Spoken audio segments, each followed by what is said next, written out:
The city of Fourside, a place filled with the energy and liveliness of the people who live there. But for some, life in Fourside is not a dream come true.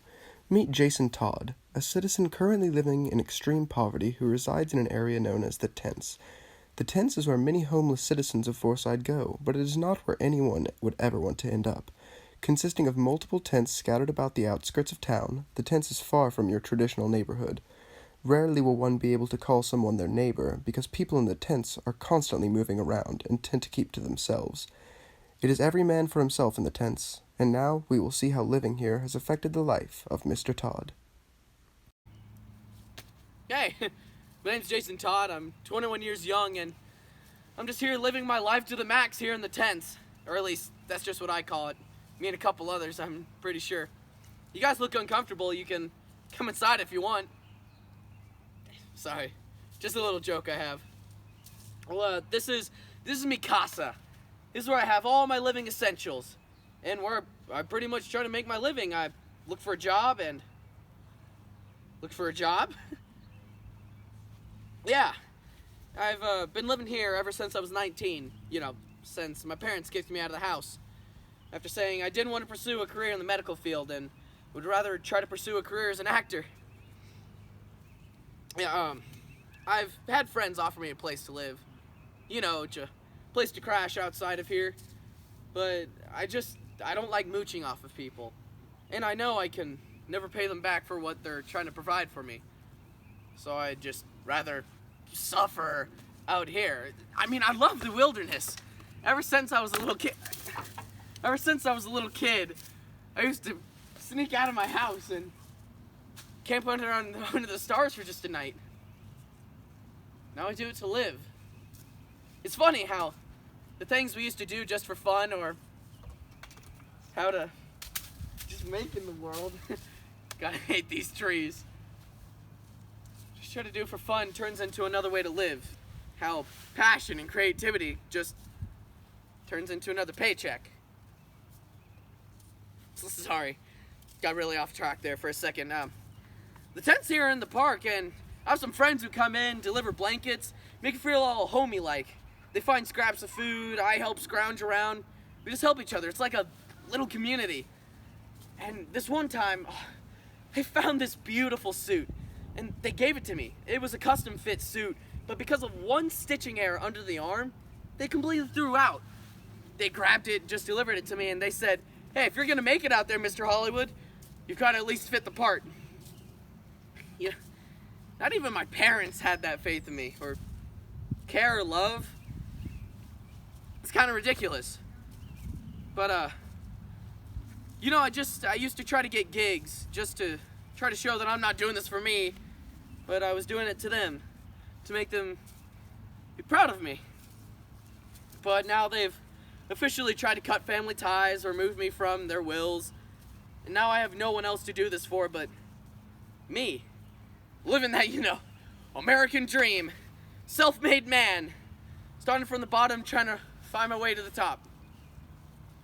I'm just, looking for that one chance, even though no one seems to give me the time of day. Or give me one final audition because I can't physically bring in an acting resume. Because I'm nowhere to type or print. Not even the local library lets me in because of my freaking awful stench. But, can't even get a headshot either. I mean, certainly, that's hundreds of dollars that I don't have. Just one chance is all I'm really looking for. Next, we move to a slightly nicer neighborhood, Coppertown. This neighborhood is where the low-income families of Fourside reside. Coppertown got its name because of the rundown houses made out of copper sheets. One of its residents, Alvin Yakitori, will talk about his life in Coppertown. Alvin is a drunken man who went to college but dropped out because his depression hindered his ability to function. He hopped around from one low-end job to another at an attempt to make ends meet, but still struggles to survive. Here's what Mr. Yakitori thinks about his life in Coppertown. Immigrant son, second generation sucker, a good for nothing foreigner, border hopper, just anything. These are just some of the awful, disgusting names I've been called, and so has my family ever since we've been here. And as for every family that's been immigrated to this so-called international melting pot, We were all duped by this promise of an American dream of something so wonderful and money like growing on trees.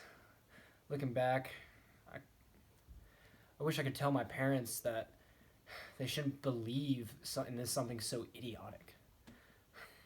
No, I wasn't born here, but I have earned my right to say I'm an American. I've been here all my life and I was born here. My name is Alvin Yakitori, and Al for short.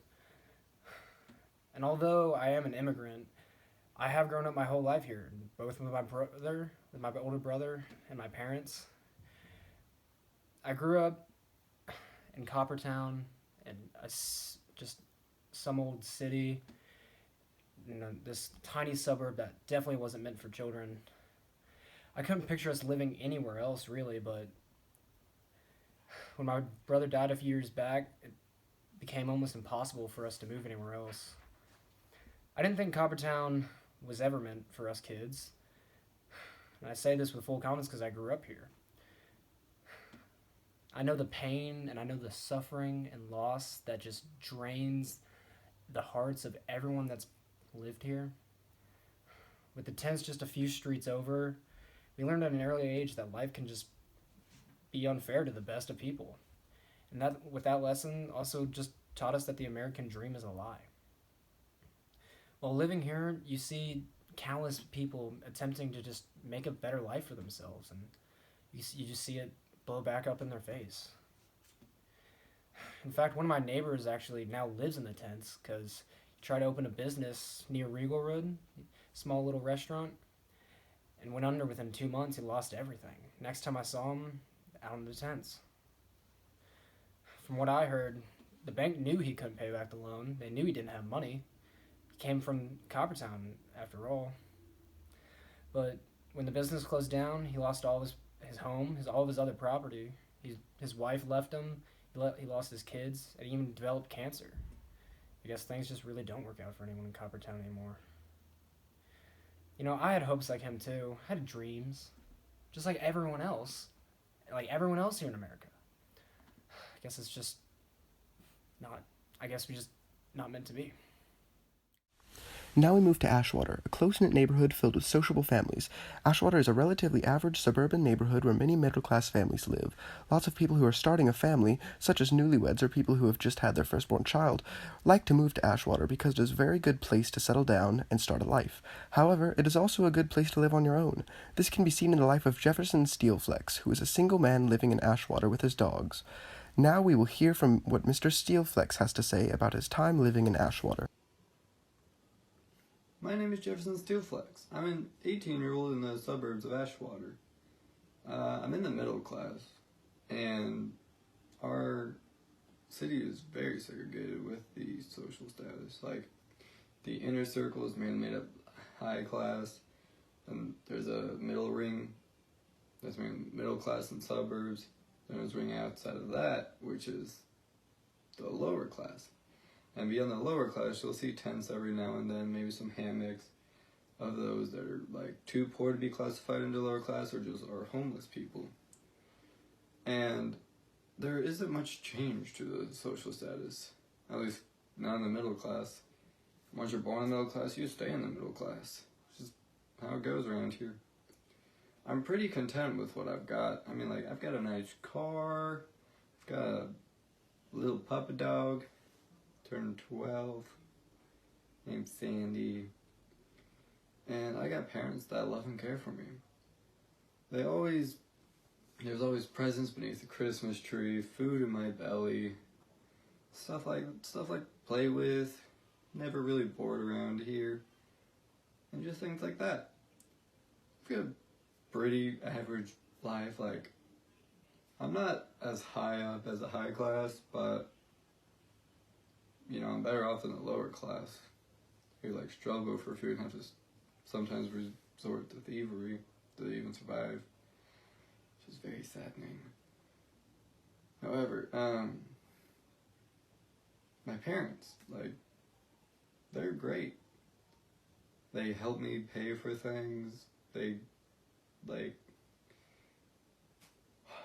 get me on my feet whenever I'm down or hungry, anything. was like, help me try to find a job until I can, like, get into a job and, like, be able to fend for myself out in the world. Because I'm going to have to next year going off to college. It's a scary, scary thought. But yeah, anyway, like, this whole American dream thing just like basically says that everyone has an equal chance in the world. Like, that's just stupid. Like, it's a great dream, but definitely not going to happen because, like, as a middle class, I'll do well as long as I can meet the requirements. And as a middle class, I have these opportunities to get into these requirements, like get a good education, get service, get experience. But like in the lower class, they don't have the opportunities. They may not have the same opportunities to get like a good education, so they can't really get a job that like requires a certain form of education. While high class, they're just like born into riches, so they don't really need a very good job because they can just like get parents' money. But I mean, like, of course, parents are strict. But then they have like great opportunities. They get plenty of opportunities for education. They've got many connections because all their parents are successful people, and they probably have connections with other successful people. So it's just like unfair to the lower class. So the American dream is just kind of fake. So. The final most prestigious neighborhood in the city of Fourside is Regalwood. Regalwood is a lavish, flourishing neighborhood filled with luxurious apartments and mansions. Most of its residents are successful elderly people living out their retirement years or simply famous people living in luxury. One such person, Jordan Cloisonne-Leonowens, is an upper-class elite who lives in his mansions with his mistress. He is going to speak to us about his current life in Regalwood. Oh, right now? Yeah. Okay. I don't have a lot of time. I have a meeting to get to. Right. Hi, my name is Jordan Cloisonne-Leonowens. Jordan is much easier, though. I live in Regalwood, obviously. I've lived here for about 6 years now, ever since DTR took off. This place is nice, like really great. I live over next to the Jacksons. Regalwood had its own rocky start, but it's turned out pretty great.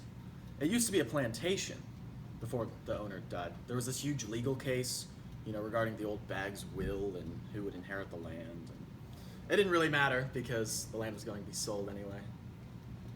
Real estate would have been a good market to get into. You live and learn. Regalwood. Yes, Regalwood.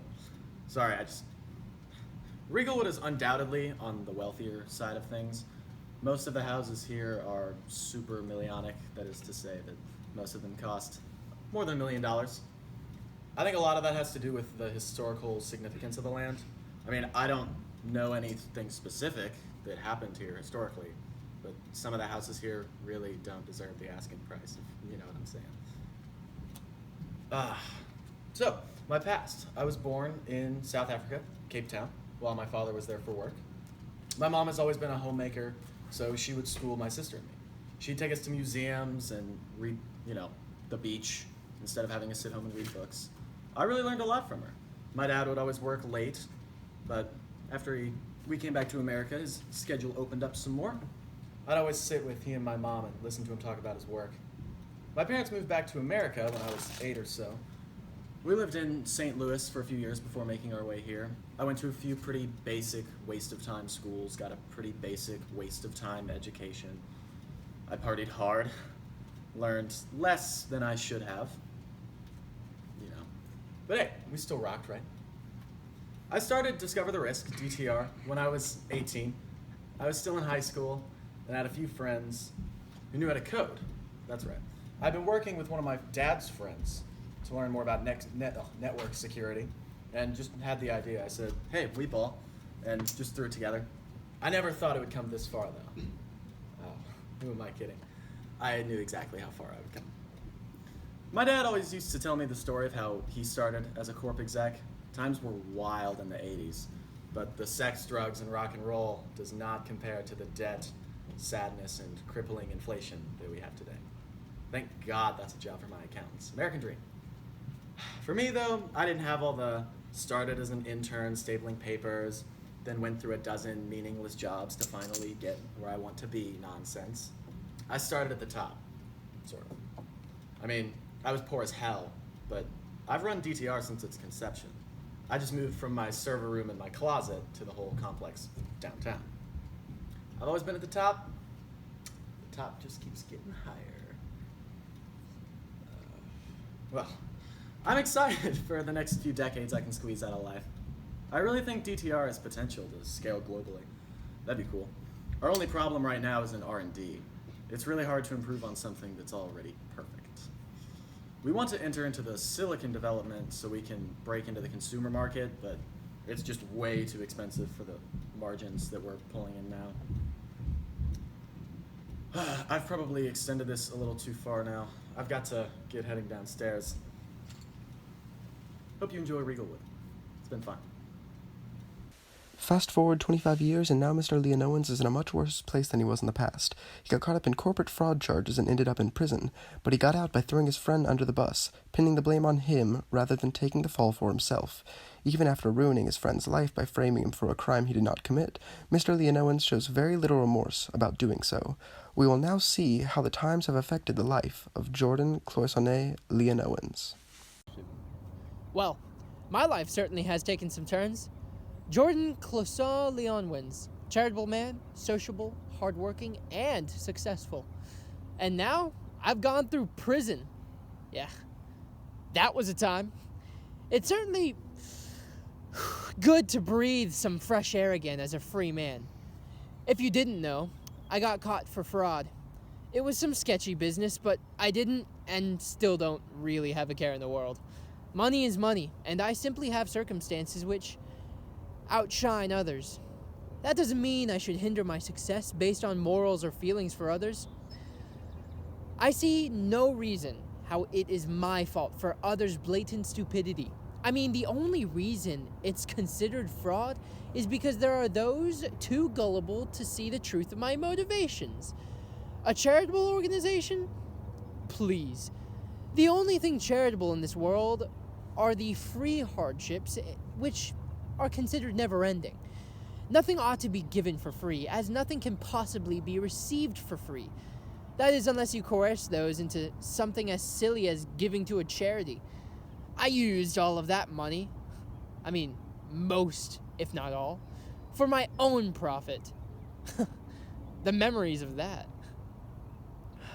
I wonder, I really do wonder just how the old estate's doing.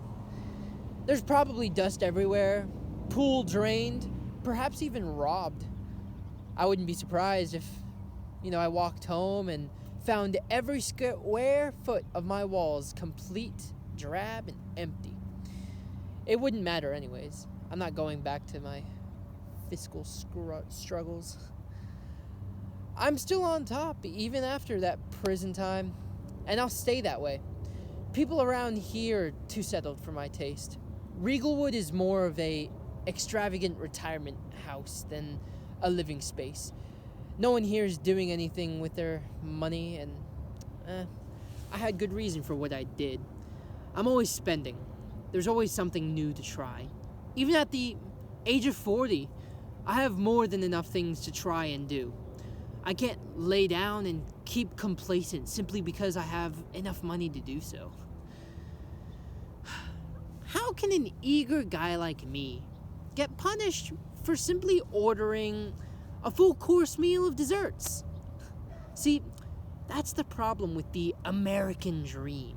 It boasts freedom of happiness, but it punishes us for going to extremes to secure that happiness.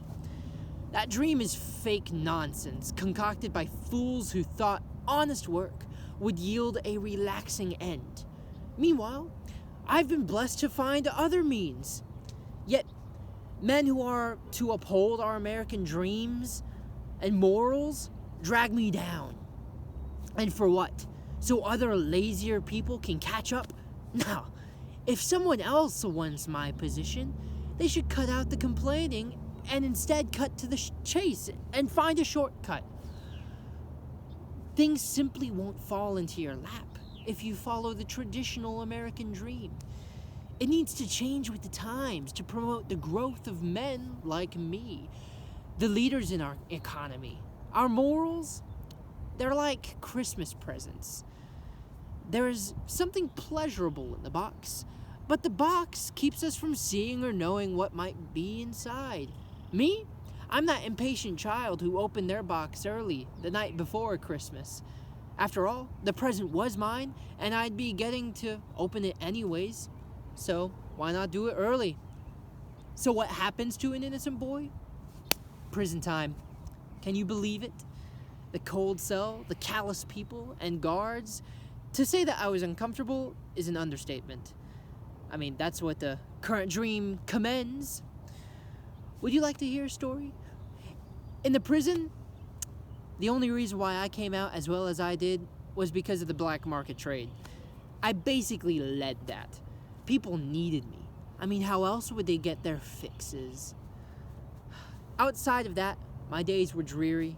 Every day was the same thing. The same schedule, waking up, eating, pooping, working, sleeping, and more repeating. Ad nauseum. Martyred for success. That's what happened to me. Truly, that was the point of it. In the end, as I've learned nothing in the end, I changed nothing. If I could go back and do it all again, the only thing I would change, the only thing I've learned is that you can't punish one who lives life with no regrets. I can't help it that I'm naturally successful. Even with the American dream dragging me down, I'll only get back up. Even as I am now, I'm fine.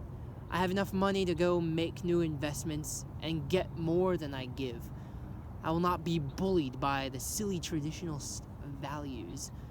Where does my money belong? Washington would say to the poor. Moscow would say to everyone. The church would say to God. Me? I make my own path outside of the American dream. Though it may be, my path is concerned with my welfare, my goals, and my success. Moving our way back to the neighborhood of Ashwater, we are going to revisit the life of Jefferson Steelflex. Steelflex has recently experienced something of a midlife crisis caused by the deaths of his dogs. He now feels alone in his house all the time and begins to associate less and less with others. Ashwater begins to change as well over the years, shifting to be a primarily residential area and losing a lot of its leisure facilities. Jefferson Steelflex moves to one of these newer homes on the outskirts of Ashwater to live a reclusive life without needing to associate with his new neighbors. Let's see how the years have taken a toll on our friend, Jefferson Steelflex. My name is Jefferson Steelflex, and a lot has changed. A lot. At this point now, I can hardly track the time, but I think I'm coming up on my 44th birthday, which would mean that it's been 20 years since Sandy died, and 5 years since Lyra left me too. They were such good dogs, the lights of my life. They used to love to run around and go play in the park, in the trees, in the ponds.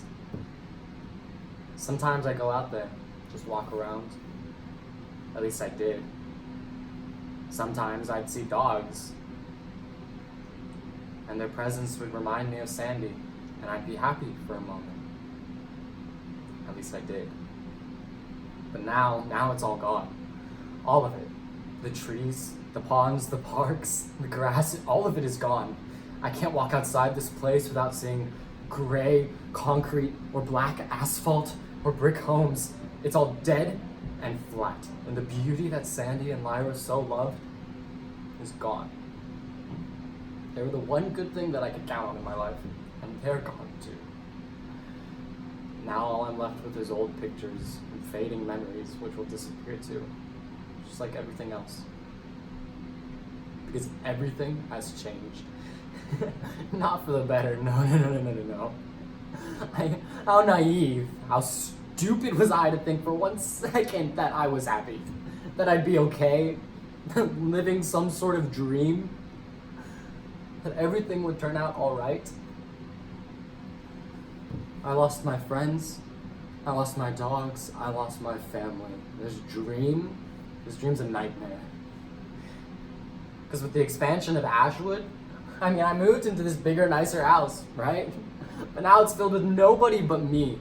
And what's the point? I have more neighbors than I can remember, but I can't remember any of their names.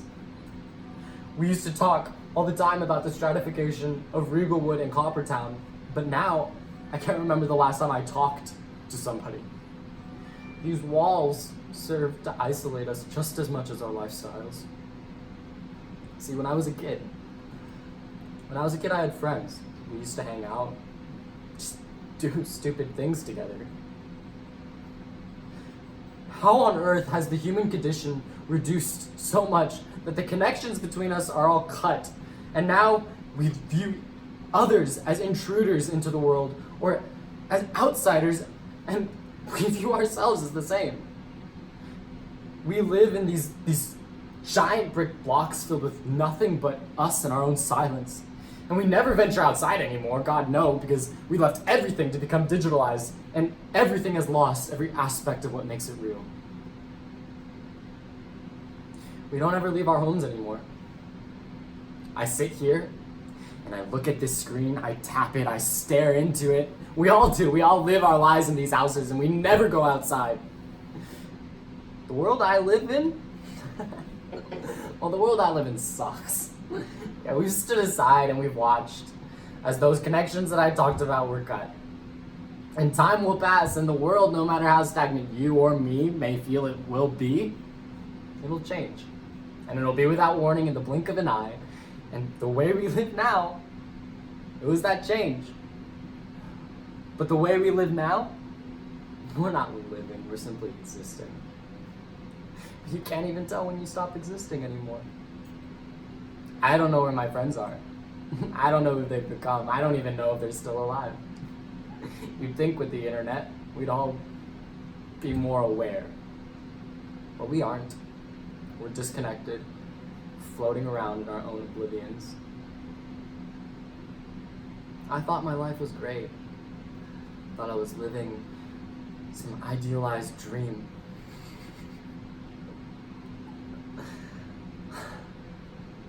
It's such a nightmare. But hey, back then we were alive, at least. Now revisiting Coppertown and the life of Alvin Yakitori, we can see how the mental state of Mr. Yakitori has deteriorated over the years. As he loses himself more and more, he finds it harder and harder to maintain a job, even more so than he did in the past. Because of this, he becomes less financially sound, and it takes a toll on his happiness and mental state. And his deteriorating happiness makes it harder for him to apply himself to a job. These poor lifestyle habits feed off of one another like parasites, and have caused Alvin Yakitori to fall into a hole he may not be able to pull himself out of. We will now see exactly how far Mr. Yakitori has fallen in these past 25 years. Well, here I am. 20 years ago, I had dreams, aspirations, prayers, hopes for a bright future, but what have they amounted to? Empty promises of success, unachievable life goals that'll never be fulfilled, goals America forced to my mind and took place of my dreams. When I came here, I had nothing. I was promised a job, a chance at success. What did I get? A job in the middle of nowhere making less than minimum wage. You know, my father died for this. My father used money he had saved up for decades just so I could have a bright future. And what do? I waste on alcohol, women, and education that amounted to absolutely nothing. Every good paying job requires a college education. And I couldn't pay to go to college because I didn't have enough money. And now, I need a college education just to get a job that can get me into college. Where's the family here, America? Back home, we valued each other's company. We cared for each other. And our country reflected that. Here, it seems we're scared to help our neighbors. We seem to seek our neighbors by origin, and if they're different than us, they become systematically oppressed. I find it funny. Many people in my situation say they'd rather be someone else, someone with money in this country. Little do they know, they couldn't do it. We have values, morals, traditions, love for our neighbor. They got there because they lack those qualities. All the qualities that make us human. Well, guess what, America? I am human. And how do you treat me? You offer me no help, deem me a burden, then vote out any chance of helping me, and then complain when I sit in your streets, my home. Why don't you want us? We gave you our customs, our food, our culture, and you integrate it into yours. Then you're the people who brought it. Where would you be without us? I thought you'd be the big superpower you are now. You bring people in with your promises of riches, women, and success, then force us to do the work your already rich folk refuse to do, making them richer and keeping us in poverty. What do we do to you, America? Why are you so scared to accept us? You make your immigration process take decades just to keep us out, but somehow that's not even enough. You build walls to keep us out. You're quick to war. You're quick to utilize the needy for your own benefits. You force us to work at your burger joints just so you can get a bigger paycheck. But guess what, America? We are sick of you. You are the laughingstock of the world. You let some rich reality TV star become your president. You let him rule you with fear and hatred. You let oppression become part of your laws. You may be the most powerful country in the world, but morally you are one of the weakest. You rather get more oil now than see your grandchildren, letting them die to an easy avoid problem you worsened. You caused me to drink. You turned me into this. Or was it the expectation? Did the expectation of me to become some rich stockbroker get to me? Did the stress of the American dream get to me? Did I not live up to this country's standards? Did I disappoint my father? Does society even value me? Am I wanted? If I were to die right now, would anyone even notice? I doubt it. America, land of the free. That's what they call you. But that's just a gilded lie. You look so endearing, immaculate from the outside, but on the inside, this country is no better than the ones you call developing. Land of the free. Free of what? Family, equality, happiness, opportunity, me. Unlike the other members of Fourside's community, Jason Todd has fared very well over the years. Although he started in a very unstable place, living in the tents, he has now worked his way up to living in a luxurious home in Riegelwood. He was able to move up the food chain due to an audition he had for a Netflix original show. Mr. Todd was able to land the role and started his career as a successful actor. Jason Todd will now relay his experiences in moving from a man who had nothing to a man who had everything he could ever dream of having.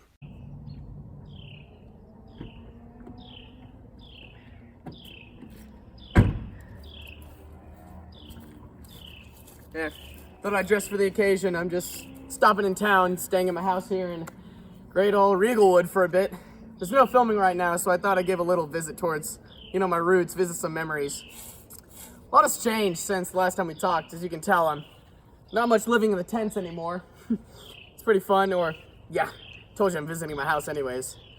So it was actually a couple years later which I actually found this place. I used to come here all the time when I was just living in the tents. I used to visit all the houses, which I just always dreamed of having, and there's actually a special dream about this place. Nigel!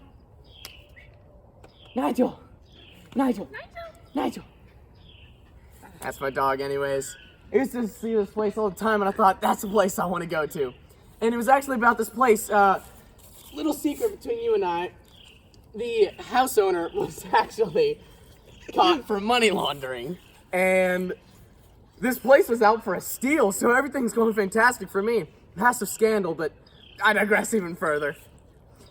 So anyways, I was distraught because I was rejected from my last commercial role, of course, obviously. But it was after that which I was going around town, just place to place, alley to alley. I was living out of that hammock until, it broke. I just had the blanket one of my friends left with me, and I was just in alleys staking out for movies, TV shows, commercials, productions, everything. Until there was one day I finally stumbled across this new Netflix adaptation. Had no idea what movie it was for, or TV show or anything. They just came in and said, show us what you got. I had no resume or anything. So I walked into the audition room. There were at least 30 other lookalikes for me, and I gave it all I got. Threw it in my character. They handed me an unmarked script, and I just gave them everything. I was sent away into the lobby, and 30 minutes later, we were all dismissed. I thought I knew it was over. Until I went back outside, and I saw they were taking away my stuff, just everything. I had my blanket, the rest of my clothes. I was wearing my fancy suit that they had given me, and I was screaming and hitting, just saying, please give it back, until I saw the producers. They said, we're taking your stuff. You're going to live on studio set, sound set 9. And I broke down. I finally had my big break. I never looked back. It was revealed to me that the show was actually for Black Mirror, an anthology series. And this time, instead of doing it like multiple shows, it all centered around one person. That person was me. I was the main character. After I struck that deal, I was getting commercial jobs here, movie jobs there, TV shows here and there. Everything was going fantastic for me. I was able to buy my friends their houses. They're actually across the street from me. And now I'm just here. From then on out, I never looked back at my life. I kept going my way. Parents out of the picture. I was doing everything for me. Finally hit that American dream, that one chance to finally make it. I became my self-made man. Who would have guessed? Just one chance. Fourside is a city where its people and communities are ever changing and growing. After seeing just how drastically these few people have changed in a 25-year period should be evidence enough to support that claim. While not all of these people's lives changed for the better, they changed nevertheless. Not only have the people living in Fourside changed, but Fourside as a city has changed as well. Fourside and its citizens have a symbiotic relationship, one developing the other, to create these neighborhoods, communities, and people.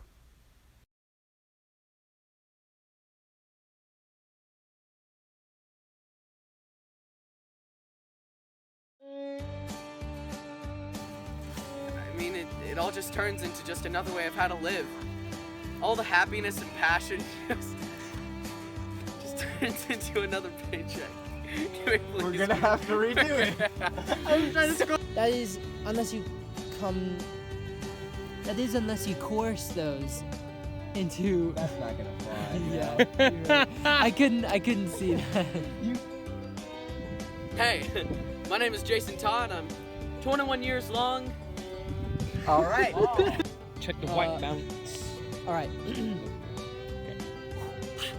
Got it. Okay. Think. Be lightning McQueen. I am. Me?